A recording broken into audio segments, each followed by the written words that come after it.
And tonight, I am staying at a bed and breakfast above a place called Tookeys Bar and Grill. It's located in the northern part of Falmouth, Maine. But, as lovely as this little town might be, there's another place in which I'm more interested. A forgotten village called Jerusalem's Lot. Now, we've explored its history before, going back to the 1700s when most of the villagers mysteriously disappeared, to the 1800s and the doomed residents of Chapelwaite Manor.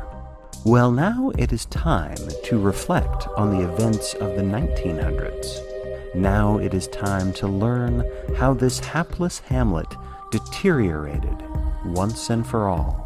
Some people say that the ruins of Salem's Lot are haunted, and some people say it's worse than that.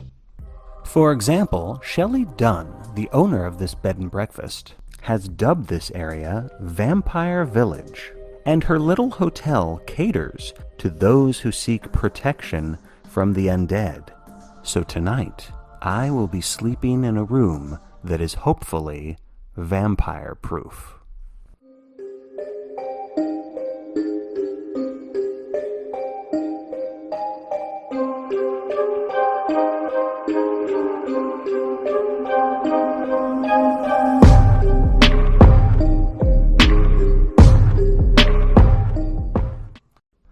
The bar is a vintage small-town tavern.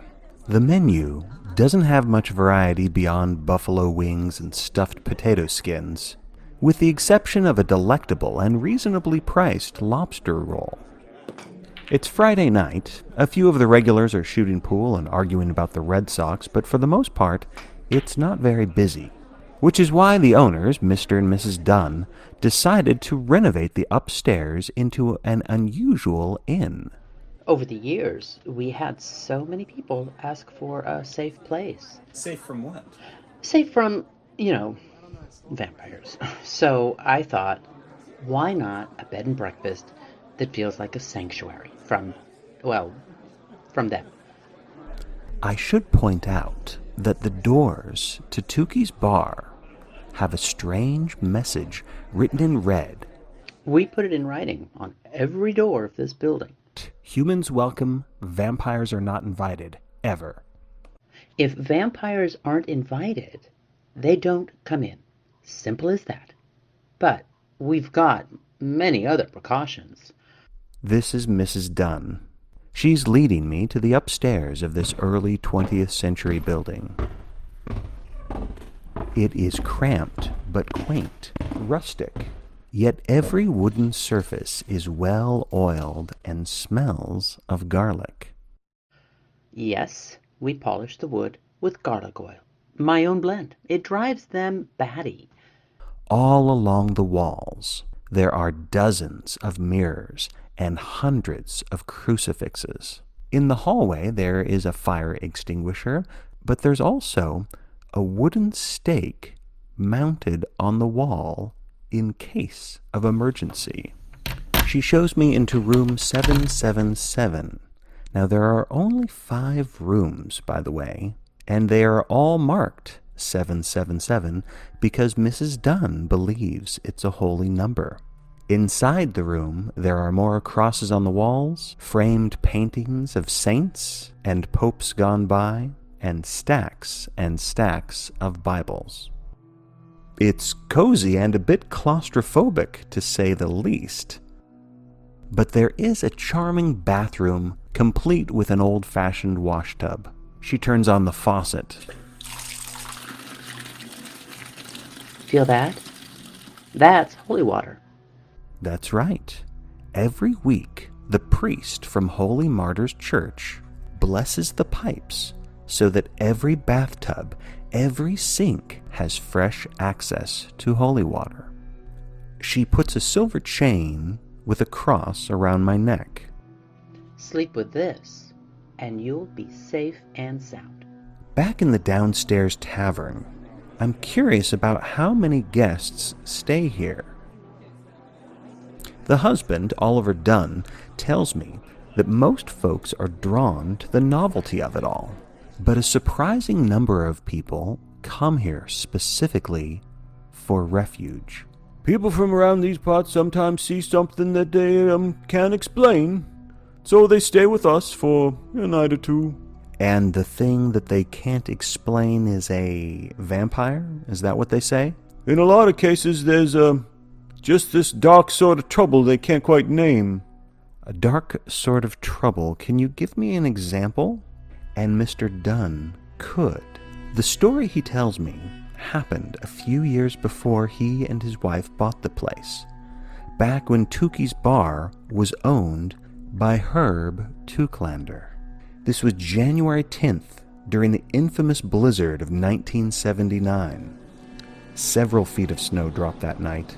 The only two people in the bar were Tucklander and a loyal barfly named Booth.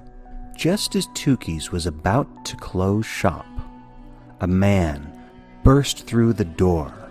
He was exhausted and terrified.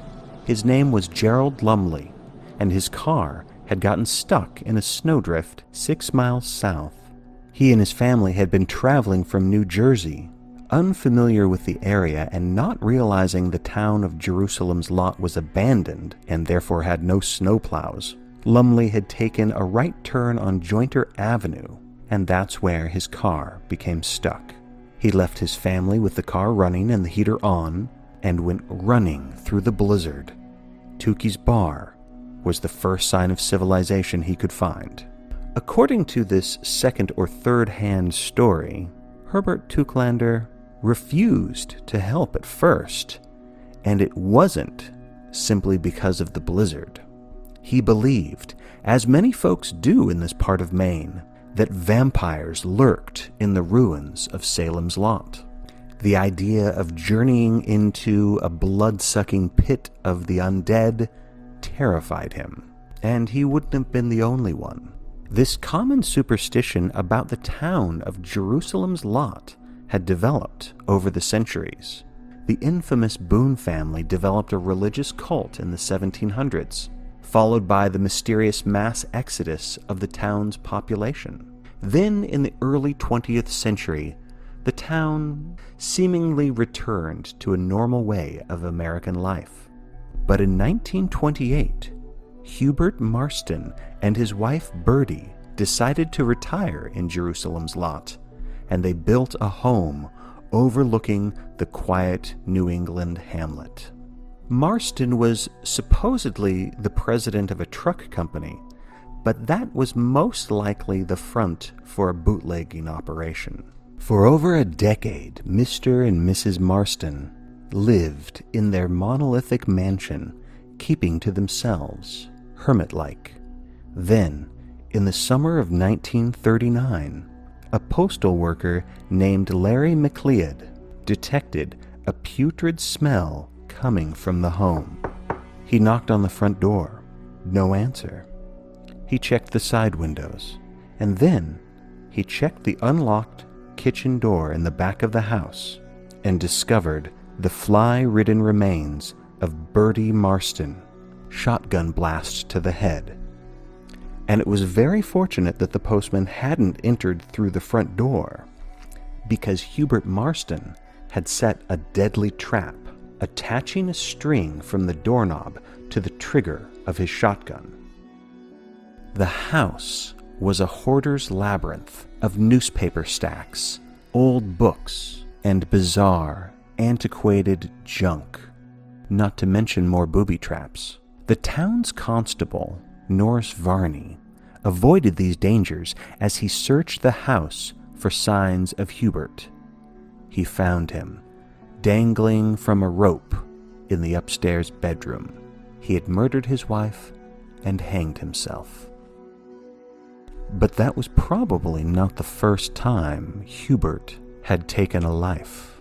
Although Marston was never convicted, police believe he made his way up the ranks of organized crime, starting out as a hitman. He had been taken in for questioning several times. One of the police investigations in which Marston was a person of interest was a case involving the murder of an 11-year-old boy.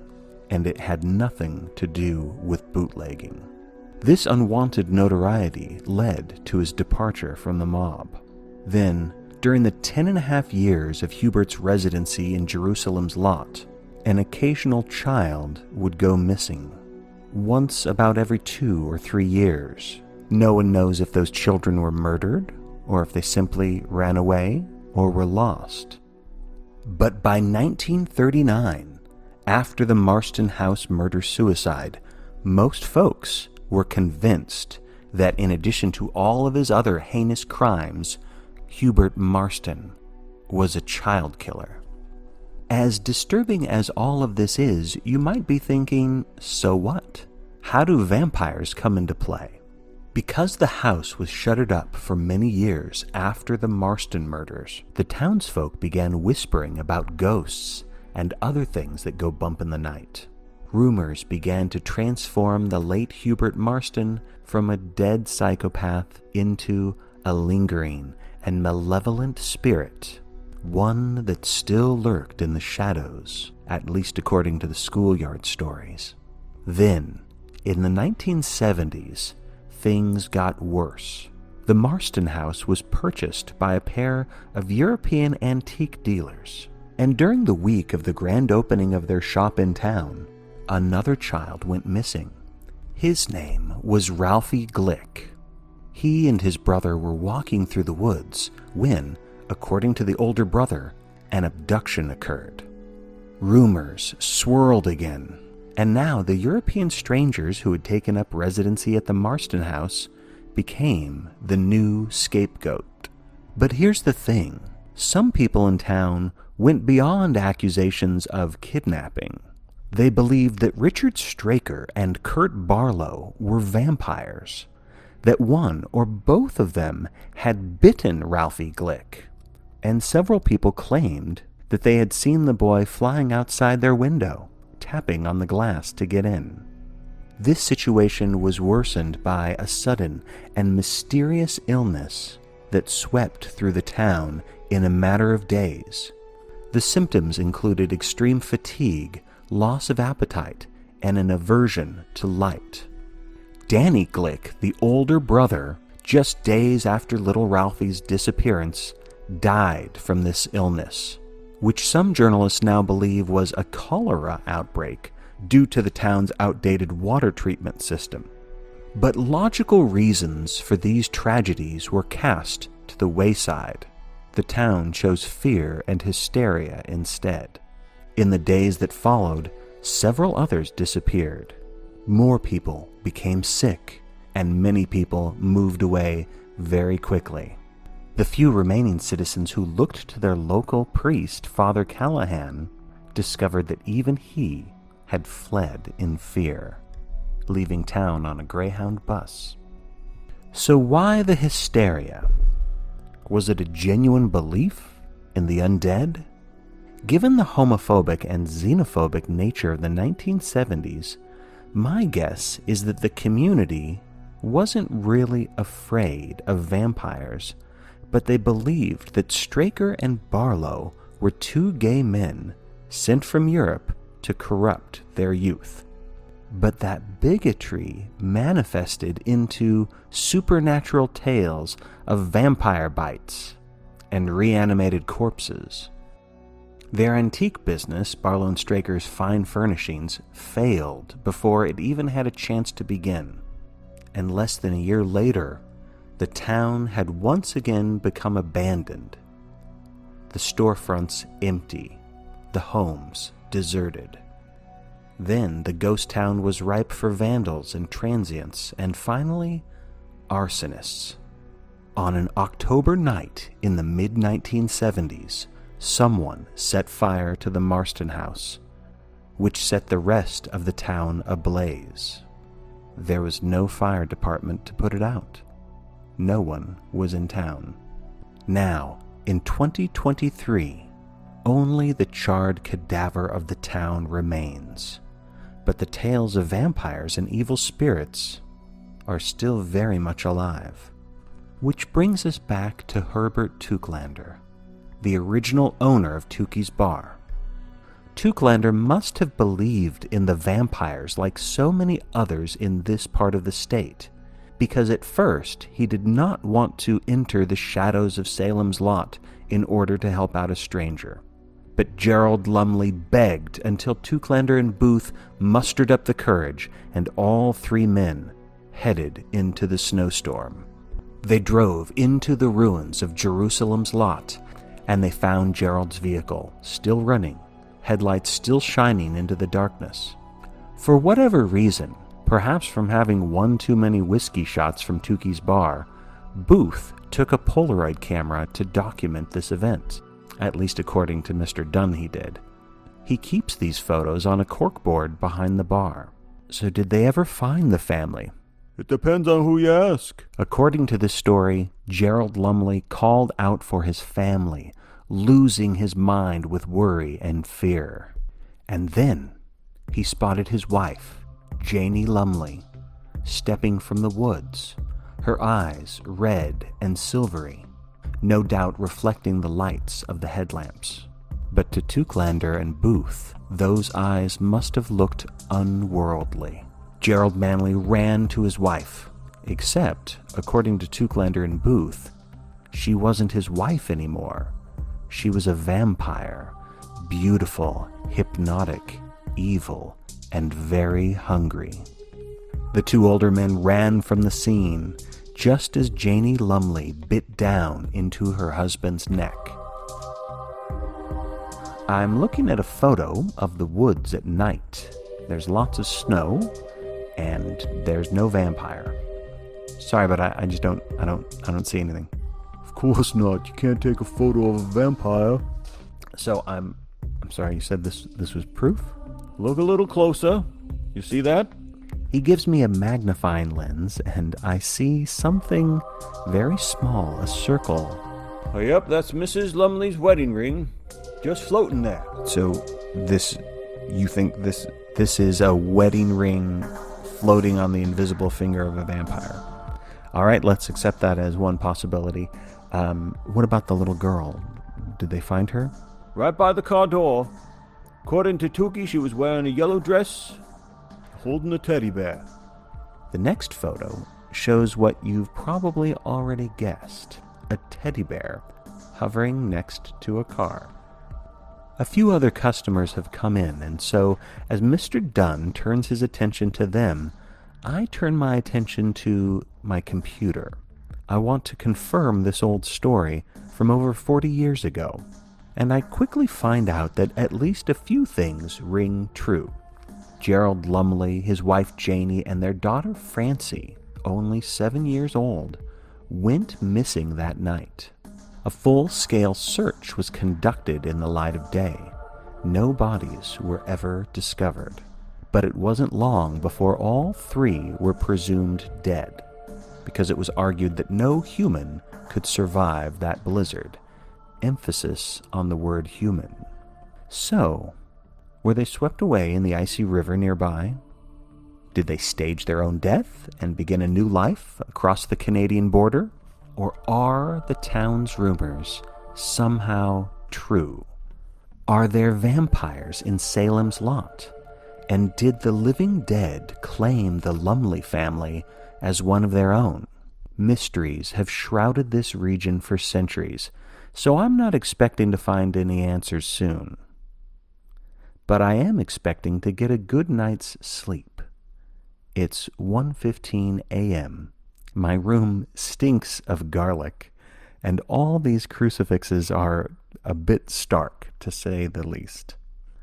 And there are complimentary bottles of water, not just water, but bottled holy water. So when I leave here tomorrow, I'm going to take one for the road.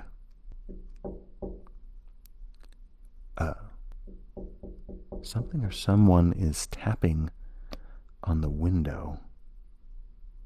I'm hoping it's just a tree, even though there aren't any trees next to this building.